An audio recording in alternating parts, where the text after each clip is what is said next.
આઈપીએલમાં સૌથી વધુ હારનો સામનો કરનાર કેપ્ટનની યાદી, ધોની ટોપ પર।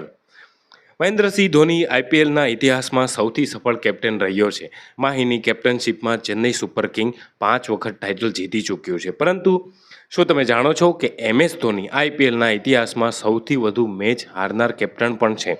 મહેન્દ્રસિંહ ધોની આઈપીએલમાં કેપ્ટન તરીકે રેકોર્ડ 91 મેચ હારી ચૂક્યા છે। બીજી તરફ વિરાટ કોહલી આ લિસ્ટમાં બીજા સ્થાન પર છે। વિરાટ કોહલીની કેપ્ટનશિપમાં રોયલ ચેલેન્જર્સ બેંગ્લોરે 70 મેચનો હારનો સામનો કરવો પડ્યો છે। ત્યારબાદ રોહિત શર્મા ત્રીજા નંબર પર છે।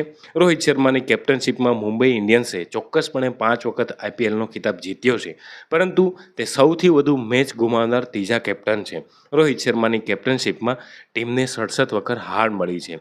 આ દિગ્ગજ ખેલાડીઓ બાદ ગૌતમ ગંભીરનું નામ પણ આવે છે। ગૌતમ ગંભીરને કેપ્ટન તરીકે 57 મેચનો હારનો સામનો કરવો પડ્યો છે। કલકત્તા નાઇટ રાઇડર્સ ઉપરાંત આ ખેલાડીએ દિલ્હી કેપિટલ્સની પણ કેપ્ટનશિપ કરી હતી।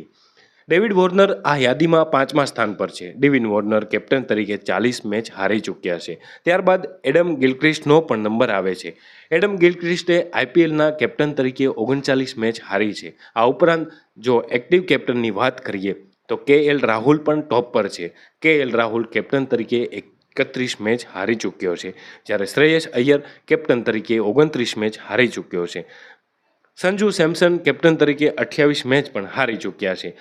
જીતના સાથે સાથે હારના આ રેકોર્ડ પણ આઈપીએલના ઇતિહાસમાં લખાઈ ગયા છે।